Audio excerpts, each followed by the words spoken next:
2018, that was 6 years ago at this point, my God, was one of the worst years in Hearthstone's history. It was the year of the Raven. This is the year that Ben Brode left. This is the year that Baku and Gen was introduced into Hearthstone. I think you know who those are. If you don't, we'll get to that video at some point. Comparatively to the year before, the year of the Mammoth, this was one of the worst years in Hearthstone because they toned back the power level of a lot of the cards in this game, which for better or worse made the following year pretty great. But for this year in particular, comparatively to sets like Ungoro, Knights of the Frozen Throne, and Kobolds and Catacombs, this year was atrocious. I'm going to have you rate the worst Hearthstone expansion till this date. There has never been a worse Hearthstone expansion. When I mean the worst, I mean barely impacted the standard metagame. And if you look back at some of these cards, it is baffling how some of these got printed, but it was a very cool theme. This is Rostakon's Rumble, which you said you did hear of. Today, you're going to try to figure out which one of these cards from Rostakon's Rumble was actually playable. There is a list of 13. Let me just scroll by these real fast. I would say, God, maybe 2. I would say maybe 3. See, it's funny though, because you talk about how this was the worst set for Hearthstone because it barely impacted the metagame. Yes. I cannot tell you how many Yu-Gi-Oh sets have been released that had basically zero impact on the game when they were released. We went through like a period where that was, I want to say it was very early on. I want to say there was like 5 sets that maybe gave us, similar to what you're having me do today, they maybe gave us 2 playable cards in the whole set, and it was just like people are just like, what the hell is going on? So quick question for you, what year, or what years I should say, was that for Yu-Gi-Oh? That was like the GX era, so that was like 2006 to 2008. No, probably not that late. Yeah, probably like 2006 era for sure. Interesting. Okay, well, here's the thing about Hearthstone, right, is we have a standard rotation. So think about in a standard rotation having a set that was basically useless. That's a tough pill to swallow from the Blizzard team, and we're gonna get right into it. Gonk the Raptor, what a dumb name. 7 mana, 4/9. After your hero attacks and kills a minion, it may attack again. Okay, so this is a Druid card, my favorite. Yeah. You have to, if I remember correctly, the Druid hero power gives you +1 attack, +1 armor. Yes. I will say, just for context, like there were other cards that allowed you to gain more attack. I'm not in love with this because it technically is it's technically a 7 mana like do nothing, because like you can't even, unless you already have, because if I recall with the hero power, the attack only lasts for the turn, right? And you just gain the armor permanently. Yes. Right? Yes. Okay. So the turn you're playing this, unless you have specific Druid weapon you just mentioned, or some other way to give yourself attack that lasted throughout the last several turns, 7 mana play this, it doesn't do anything. It's a 4/9 that just sits on the board and doesn't affect the board at all. Like, it has 9 health, so at least like it has a decent chance of surviving, so you might be able to do that next turn. Like, say you play this like turn 5 or whatever. Okay, cool. Next turn, if it survives, which again, it has 9 health, so maybe it does, you would have like 8 mana if you play this for 7, or let's say if you innervated it, you have 5 crystals, you go to 6. So then if you have 6, you could go hero power, you get an attack, and you have to assume you could do 1 damage with that attack, or Gonk hits something and then you kill it with your minion, and then you get to attack again with your hero. But your hero has like 1 attack, so like who gives a shit? Like that's not even, oh good, I get to get 1 more damage in. Unless it like you have like 3 attack that turn, then like, okay, like sure. But I feel like you could do that way easier through so many other means. Yeah, no, I don't think this is very good. Well, I hate to break it to you, but Gonk... No, he was pretty bad. No, he was bad. Okay. He was bad. Yeah. You're like everything basically you said. The problem with Gonk was like, if you were ahead on board, this card like could start snowballing, because like there was ways for you to like actually like beef up your attack, and but you just never really The bigger problem with Druid often ends up being, why would I do something bad when I could do something amazing in my class? And Gonk was like so fucking bad. Like there's no reason for you to build like this. Now, that being said, and you're playing Druid, so every card in your deck should be like actually just busted. And this is not busted. Yeah. I could be playing the fucking Titan instead of this thing. The Titan is like 6 years down the road, but I get your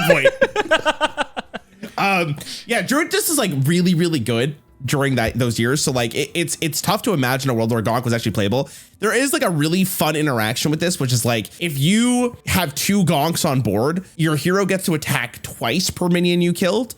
So you can go face as well, which was like a really fun thing you could do in Wild back in the day.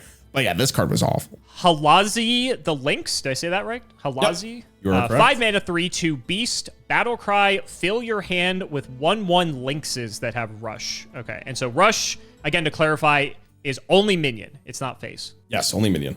We have definitely moved down the power level of cards over these videos. That's for sure. It's funny because I've shown you some of the most like ridiculous cards in Hearthstone history, and I'm slamming you with this.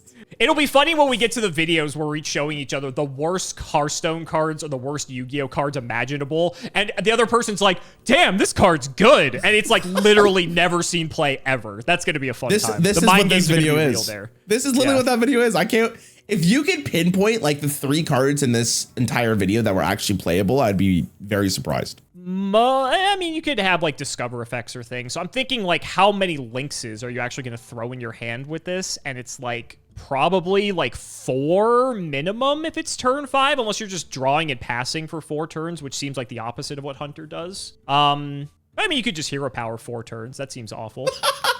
Best case scenario here is like, okay, you play this on 5, you get your lynxes. The next turn you have 6 mana. Let's say on average you have like 4 lynxes in your hand, because I think if your hand size would be between like 4 and 6, if you're playing cards at like an average pace, you get 4 to 6 lynxes. So you could like hypothetically play 6 1/1s with rush on the following turn, which is like kind of removal potentially, but like I feel like you could be doing way better things for that. That seems terrible. But like the Hali doesn't even have rush itself, which is kind of stupid.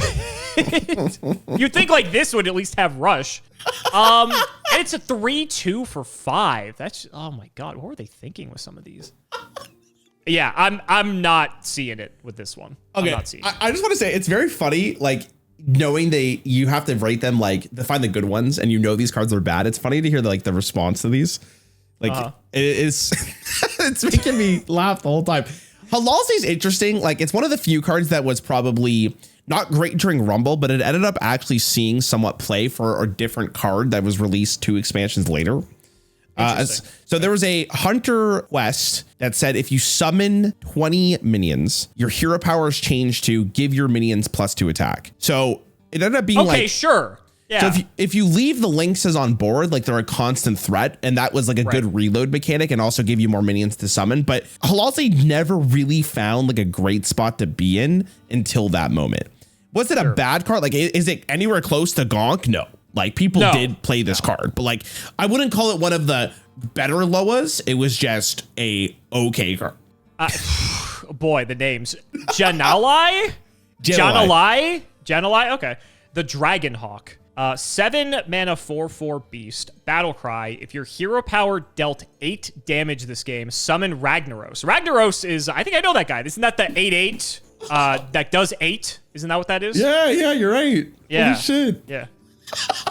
That's pretty good considering you get 7 mana 12/12 worth of stats, and Ragnaros is also just good.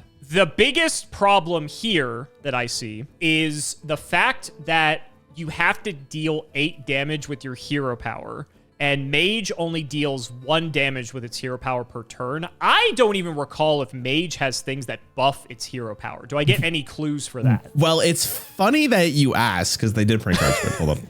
You already had it ready. I did. You already had it ready. I was gonna wait to see if you're gonna ask that question. I was gonna show you regardless, but yeah, those are the 2 like real supporting cards they had for it. Okay. So Daring Fire Eater, Battlecry, your next hero power this turn deals 2 damage. And then Spirit of the Dragon, this card looks sick. Spirit of the Dragonhawk, 2 mana 0/3, stealth for a turn. Your hero power also targets adjacent minions. It seems very reasonable to get to 8 damage if you have these cards. But the problem is you have to hope to see these cards. Otherwise, it's not possible, at least on curve is what I'm thinking. Like, I'm trying to see if I can consistently get to this on curve. And if you don't see either of these cards, which 30 card deck, there's 2 copies of each, so there's 4. So 4 and 30 is like a 1 in 7. But if you don't see any of them, if you hero power every single turn for 6 turns, you're still 2 damage short by the time you drop that on 7. Unless you're okay with that, as long as you just get out Ragnaros, like you just win the game. I think this one, I think this one's better than the other 2. Okay. Well, I'm gonna throw one more card in here just to give you a little bit more context of what was in standard. I mean, that seems kind of crazy, especially because especially with when you throw the death knight into, because you get a 3/6 water elemental immediately, and then if this kills a minion, you also get to summon a water elemental. Water elemental was already like a good card from like old Hearthstone, so the fact that you just like get these for free is crazy. I was already leaning towards this being good before you even showed me that, for the record. So I'm going to say, I feel like this was probably one of the playable ones. I feel like this was playable. You got fucking baited, bitch. It's awful. No!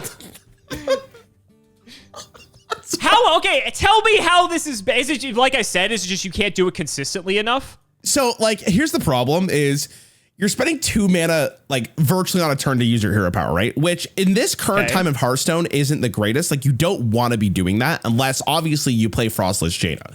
So, are you really going to try to build your deck around a legendary that you can only run 1 copy of in the hopes that you draw it early enough so that Rag can actually do something?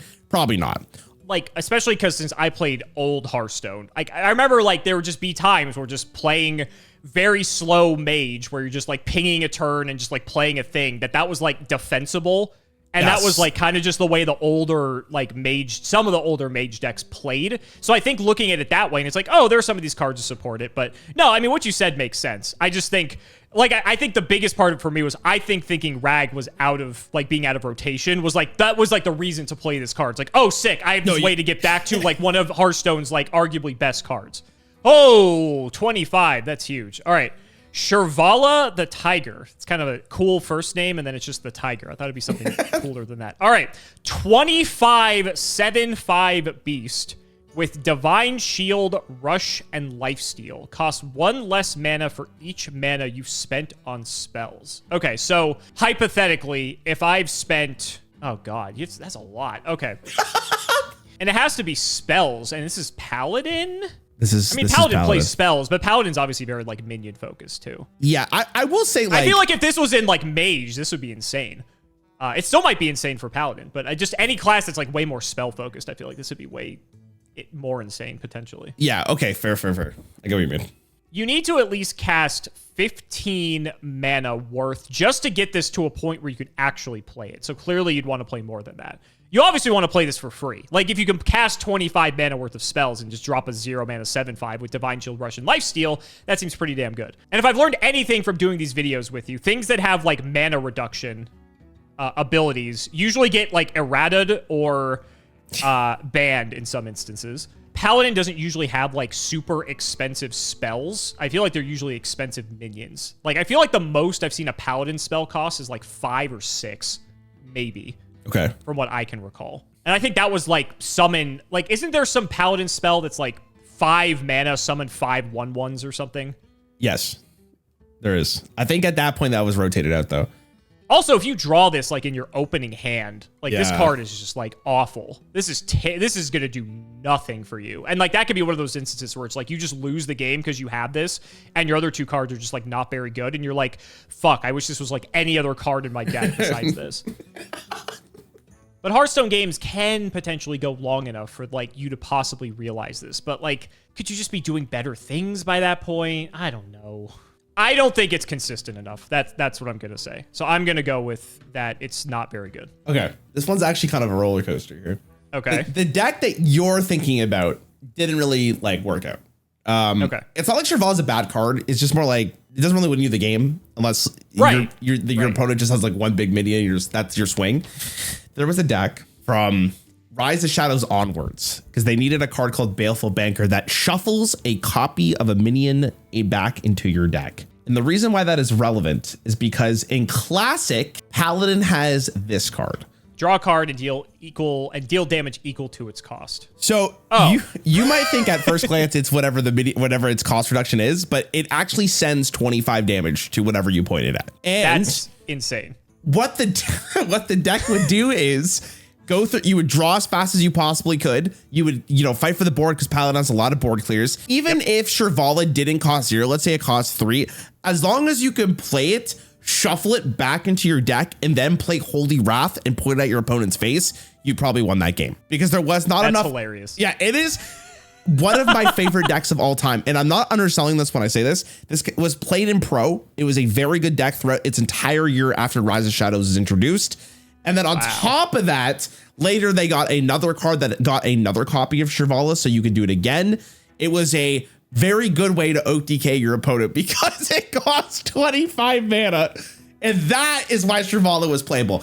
I think with this combo specifically, and obviously this is coming from a Yu-Gi-Oh player's perspective, it's like it takes so long for this combo to be realized, right? So like, how could you really be upset that like there isn't interaction against a combo like this when you probably had like 20 turns to like try to do something about it? Yeah, there was Hearthstone was a much slower game at that time too, so there was like counterplay. Also, like the great thing about Warrior as a class is it kind of just says like, no, you're not winning this game because Warrior has the ability to gain armor. So then if you're gaining armor, then Paladin has to now think about, okay, I actually have to hit their face and like try to do additional damage to win, which is like a really cool back and forth game.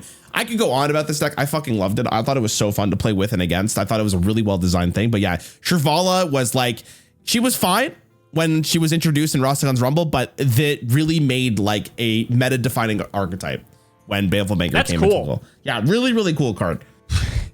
Bonsamdi?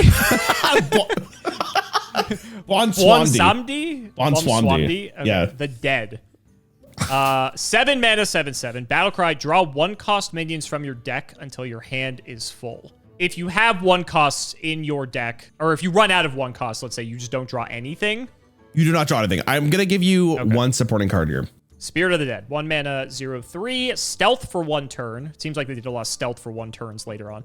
After a friendly minion dies, shuffle a 1-cost copy of it into your deck.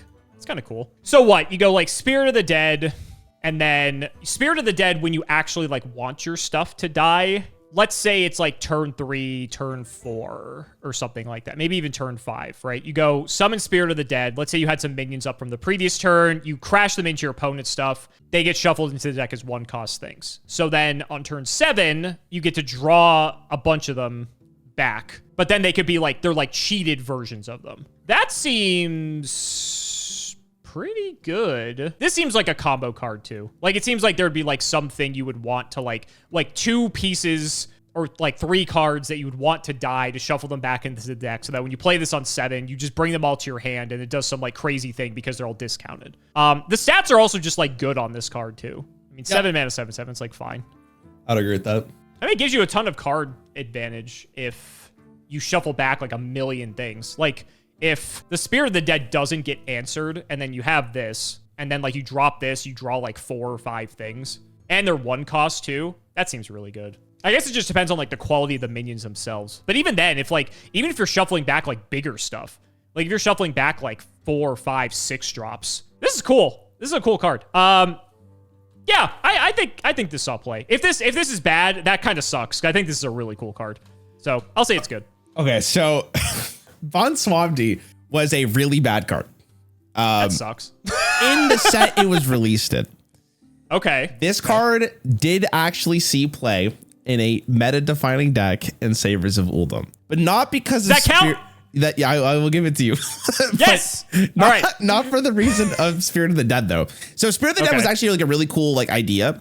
In theory, the concept is like you play this preemptively before you like play your top minion, or you play it with your top minion. They're forced to go through the top minion, and then you get the top minion back, right? Something along those lines. Right. Or if you have a board, you play this, and then you have Bonsamdi coming up, so like you could do that. The problem with Spirit of the Dead though is it often didn't line up that well because you had to hope that you had Spirit of the Dead and the minion you want to get shuffled back in your deck, and you're kind of living in Disneyland for that part. So it didn't really pay off that way. But the great thing about this card is that it drew just 1-cost cards or 1-cost minions in your deck. And there was a deck in Savers of Uldum, which is 2 expansions down the road, called Combo Priest. And the whole concept of Combo Priest was to play a bunch of 1-drop minions that buffed your minions' health, and then you're allowed to swap them and do like the big like double your health, double the minion's health, make it your attack. That minion goes face, you win the game. The question often comes down to, was it because of this card, or is it just because it so happened fit into like a really good deck? I guess it's up for the YouTube comments, but I will give it to you because it did see play in a meta deck. Rarral the Shark. Didn't even look like a shark at first, but then I see the fins and everything. 5 mana, 2/2. That seems shit. Battlecry, eat a minion in your deck and gain its stats. Death Rattle, add it to your hand. Okay. There could still be some I mean, it's Rogue. Like, Rogue is obviously combo focused. Like, because there could be some dumb deck that's like, oh, I'm going to play Grarl and one other minion in my deck, right? And then I'm just going to Grarl eat that minion, and it's like a 30-30. Holy shit. And then I can, like, somehow make it, like, hit face, because I can give it, you know, some ability to, like, either have charge or, like, do, like, some way to deal 30 damage or some shit. So, it's funny that you actually mentioned that. I'm going to show you this card as well. 4 mana 2020, the Darkness. What a foreboding name. It starts dormant. Technically, Grarl could eat the Darkness, which sounds very funny. Become a 22-22, which still doesn't one-shot. You would still have to get 8 more damage in somehow. Right. And then there's the second effect about being able to add stuff to the hand. And we've talked about this before. I mean, like, the problem with these... Well, I don't know. This has gone all over the place. Because when I was evaluating Nessie, apparently Nessie's the greatest card ever printed, which does this. But it only adds 3... It adds 3 things, and they're pirates specifically, where this adds any card in your hand. If you're playing a regular deck and you play this, you're losing a card from your deck that's something that's probably good. You're going to gain stats, and if it rolls low... it's going to be like a really bad stat line. Like if you hit like a 1-drop, a 2-drop, a 3-drop, then this thing might only be like a 5-5 at max or something. Which, like, great. A 5-5 that just did nothing. That's fantastic. Which is why I think this is a combo card. I think that's like the only real way you play with this. Okay, that's fair. And then like when you show me the Darkness, like even then, like we've talked about Disneyland a lot in this video. Like this also seems like another Disneyland scenario because you need to draw Grarl, you need to not draw the Darkness, and then you still don't kill them because you still need to find a way to give this thing charge or some way for this thing to deal all of its damage to the opponent. And then you still have to deal 8 damage on top of that because they're at 30 and not 22. If this is some dumb combo enabler, cool. If not, I don't know. I think this is... I think people are reaching with this one. I don't think it's good. Yeah, you're entirely correct. This card's awful. Okay, good. The bigger problem, and I legitimately think this could have solved a lot of its issues, is that if you silence the card, like you silence the shark, it is one of the worst cards you've ever seen in your life. Yeah. Because not only did you lose a minion from your deck, but then you lose the stats. You also lose the stats. So like... maybe the way to design this was eat the minion and like artificial. I'm not saying artificially, like inherently you just gain the stats. Like it's not a buff. Like your minion just becomes a bigger minion. Like the original stats become that. Yeah, exactly. Like maybe that would have solved the problem because at least if it's silenced, at least you get the stats on board. But oh my God, it was so bad. Kagwa, the frog. Yes. I love shaman cards. Shaman cards are so Shamans funny. are dope. All right. 6 mana, 4/6. That's like an okay stat line. Battlecry, return all spells you played last turn to your hand. So in Yu-Gi-Oh, there's a card called Magician of Faith. And Magician of Faith is a flip monster that when it's flipped up, you add a spell back to your hand. And this is when Pot of Greed was legal. So you could literally loot Pot of Greed, which was absolutely broken. But that's like obviously like year 1, year 2 Yu-Gi-Oh. And you're able to, like, abuse that, like, over and over again. So, if there's, like, some hypothetical way that you can make Kagwa, like, 0 cost, and then you can keep bouncing, like, your good spells back to your hand, or, like, duplicated or some bullshit. Like, it could be some combo enabler. If you play, like, a spell or 2 on 5, play this on 6, you get, like, +2 cards back. But, like, by Hearthstone standards, that's, like, whatever. There could be some combo gimmick that, like, there's this really powerful 2-card combo. Similar to the, Similar to the Paladin one. Right? It could be that there's some combo and like Kagwa lets you recycle the combo. You still have to pay for the cards though. So even if you play this like late game, if you go like turn 8, do your thing, turn 9, play Kagwa, get them back, then like turn 10, you might be able to play them again, assuming they're not like overloaded. I'm gonna like kind of like not walk you through this because you have the good thought process here, but I'm gonna like probably ask you this question. How many spells do you need to get back for this card to be worth it? Like I think it depends on the quality of the spells, right? Like, okay, if you have a turn, let's go back to Disneyland. Okay. Get in the car. We're driving. Okay. If you go like turn 9, I'm gonna play 5 spells. I'm gonna play like 2 cost spells and like a 1 cost spell that do like a bunch of shit. And then like Kagwa, you bring them all back, right? Okay. And then like maybe you do that again. That's great. You had to use like 6 cards for that combo. Okay. So I think it just depends on like what those spells are really doing. Because if you're playing 2 really strong, high quality spells, then that could be fine. Or, which is why I asked you about Lightning Storm. If you Lightning Storm the board, clear everything. I don't know if there's a better board wipe that Shaman has, but bear with me. So you clear the board, and then Krogwa, like, you get Lightning Storm back again. Then it's really difficult for, like, the super go wide decks, like Paladin and such, to possibly reestablish, because now it's like, oh, you got your Lightning Storm back or whatever. Here's what I'm going to do for you. I told you that out of the Loas, there's like 3 that were playable. Okay? Yes. I've already told you 2, which was Shirvala and Bond Swamsters.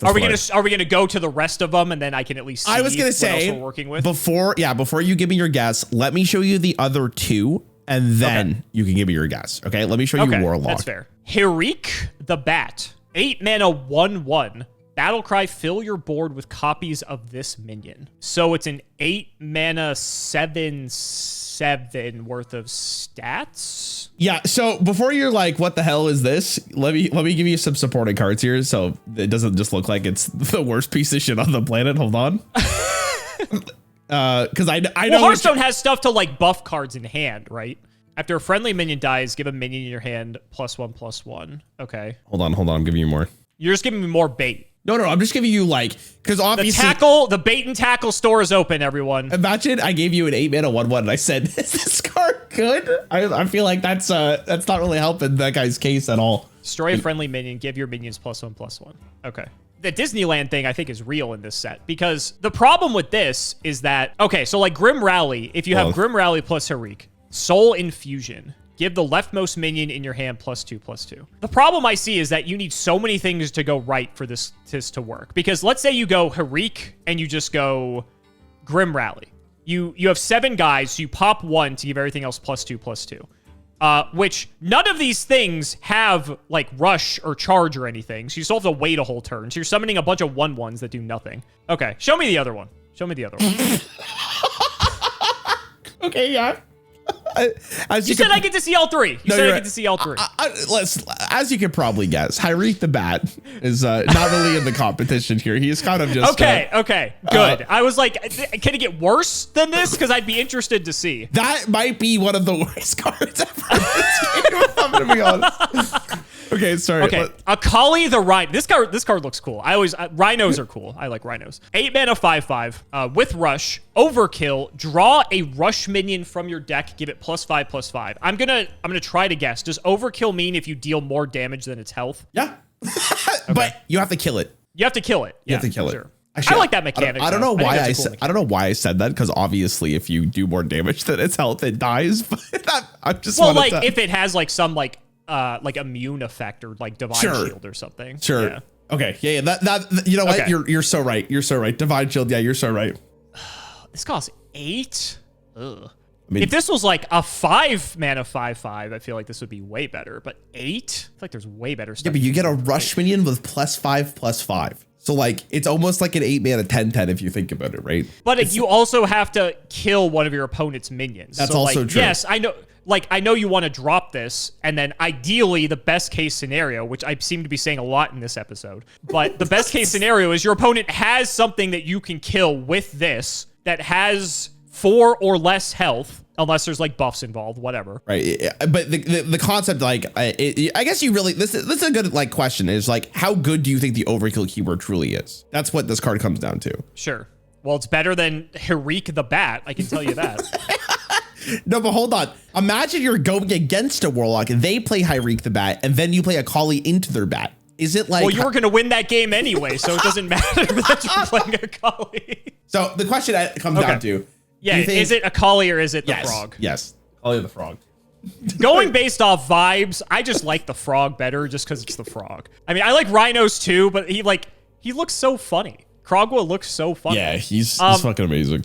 I think like one thing that I like about Kagwa is that at least you have more agency over how good it potentially can be, because my biggest issue with a Kali is that it needs to be able to overkill something for it to be useful at all. And at 8 mana, is that the best thing that you could be doing in Warrior at 8? Where like Kagwa, it's like a lot more proactive in the sense that's like you're picking the spells in your deck.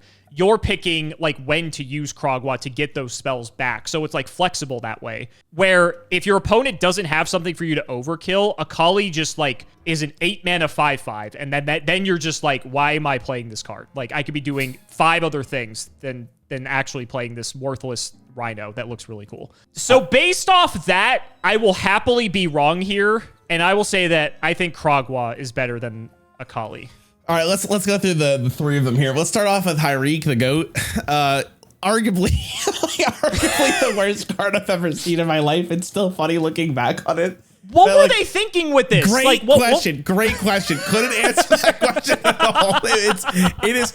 So unironically, the one card that is playable from the World Clones I showed you is Grim Rally. Grim Rally actually ended up being pretty good. Soul Infusion like kind of saw play because of another card, but Grim Rally was Grim Rally seems fine. Very playable Grim card. Rally seems good. Yeah, Herk, I don't know what their concept was. I really wish I knew because I think it's funny. There is a card that was released the next expansion called Plague of Flames, which says destroy all your minions on board and kill a random minion for each one that was destroyed. So you can see that combo because it was 1 mana for that spell. So you can kind of see where like that one kind of works out. But yeah, let's be real here. Herk is never making it.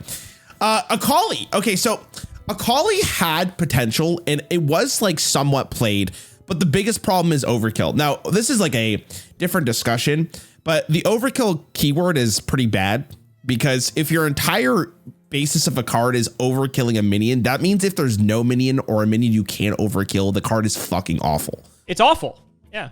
Kagwa actually was just good. Like, even if you brought back 2 spells, the spells you're putting into your deck are often just played because, you know, you're putting them in your deck.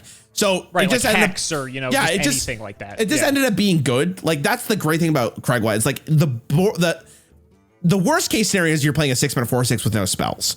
But you could often just read it as like 6-mana 4/6, add 2 spells from your deck. And like, that's not bad. Like, you'd probably play that in Rostakon's Rumble. So it ended up being good. And it's weird because they brought him back in the core set, I think, last year, and he was actually played a little bit because of the additional value that he can provide. There are 4 other cards I do want to show you because, again, this is the worst set in Hearthstone history. But the card I'm about to show you is one of the most interesting cards of all time. For the record, I got 2 of the 3 lowest correct. I'm just putting that out there. You did. So. You killed it.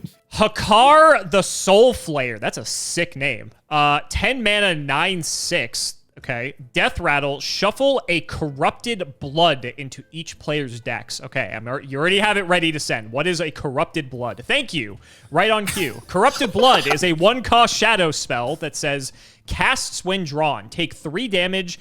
After you draw, shuffle 2 copies of this into your deck. I'm not even a Warcraft guy, but apparently in World of Warcraft, Hakar released like a disease across the Warcraft, and that's what this card's based on. And it's the same kind of concept of a card would shuffle Corrupted Bloods in your deck. Now, the reason why this is like entertaining is that there is a card back in this game for having Corrupted Blood in here. And I think there's like very few people that actually don't have that card back because like he infested like most of the player base when he was there. That's cool. So it's almost like a badge of honor if you don't have that card back. Exactly. That's neat. Really cool design. Now, is it a cool design just because of that, or is it a cool design because of the card itself? Or are you not going to tell me that?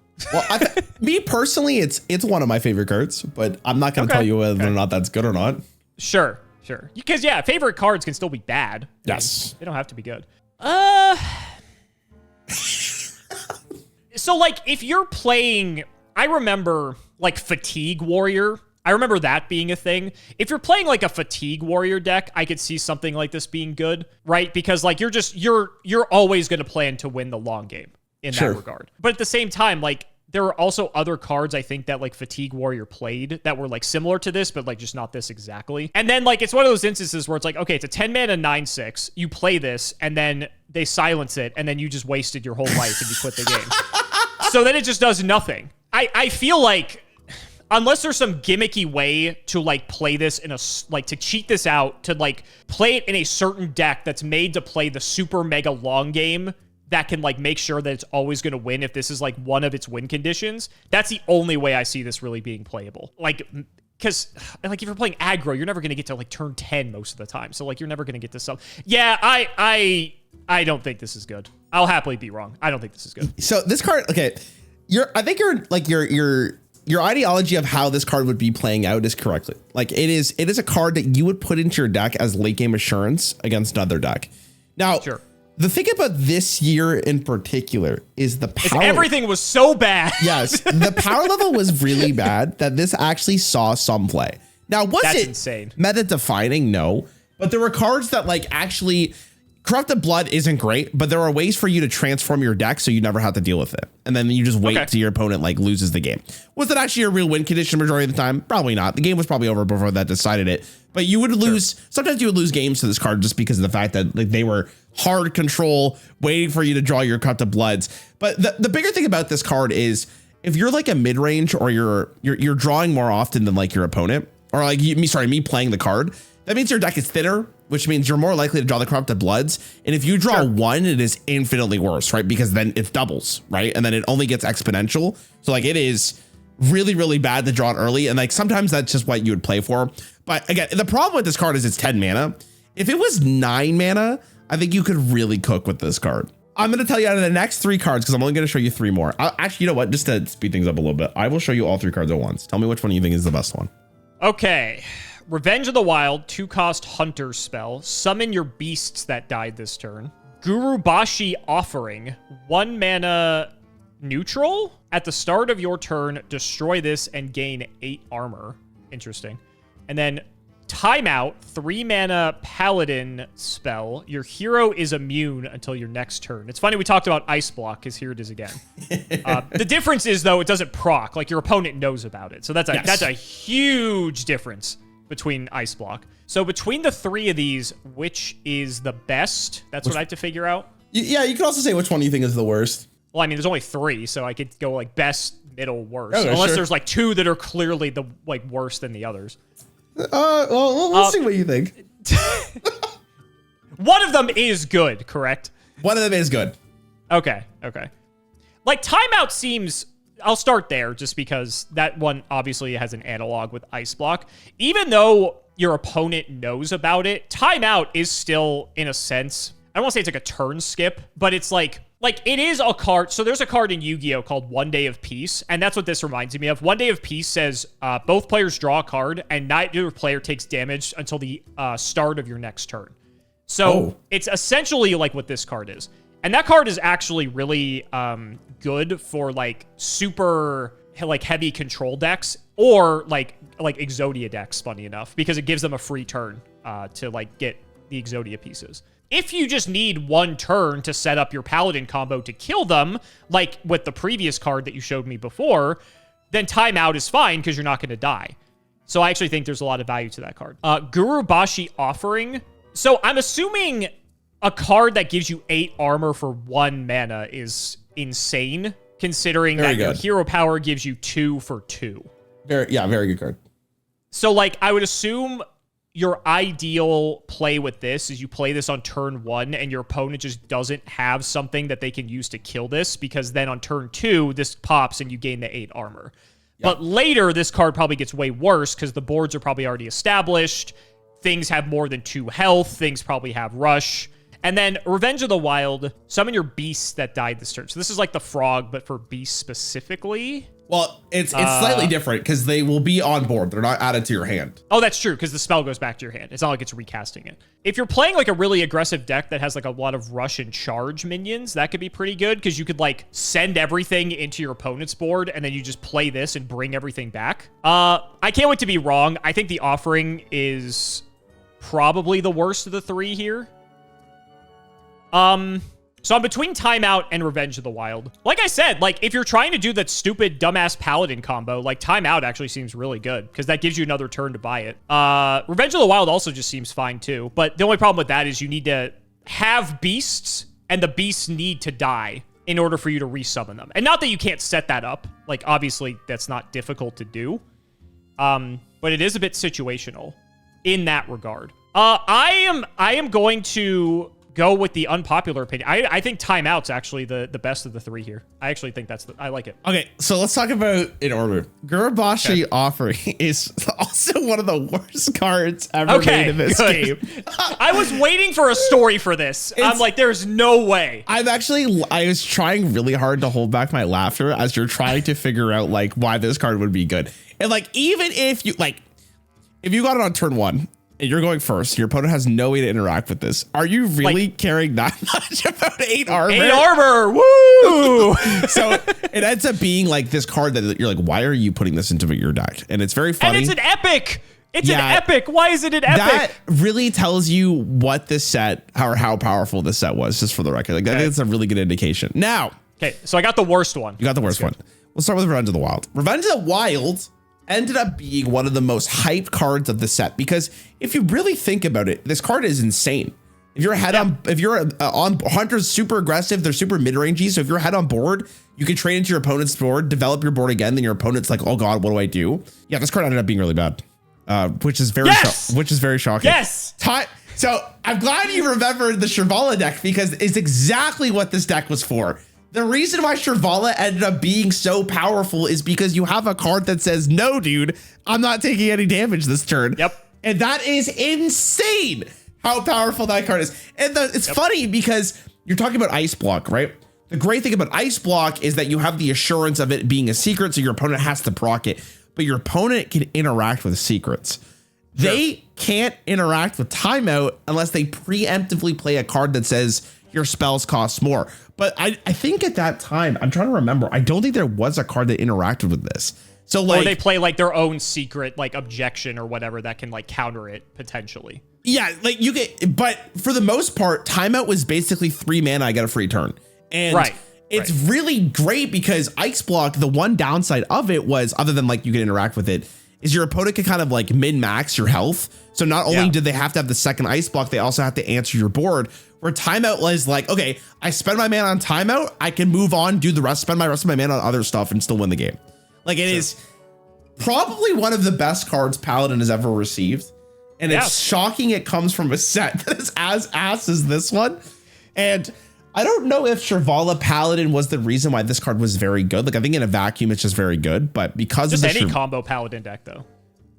Yeah, there was no other than Shirvala. I don't think there's. Oh, okay. Yeah, like at the time there wasn't any combo decks. Like they really needed that Shirvala deck, but all like it's crazy. Like all the pieces were there for this Shirvala deck. Like it just needed Baleful Banker for the next set, and it was completed. Wild. So, you thought you were going to trick me with the little rarity symbols here, give me the common, be like, oh, it's a common. He's not going to look at it. You thought your trickery was going to work again after the Ragnaros Dragon Hawk thing. No. I want you to know that if you said Gurabashi was the best card, though, I don't think I'm ever topping content with you. B, I don't know if I can even trust your opinion anymore.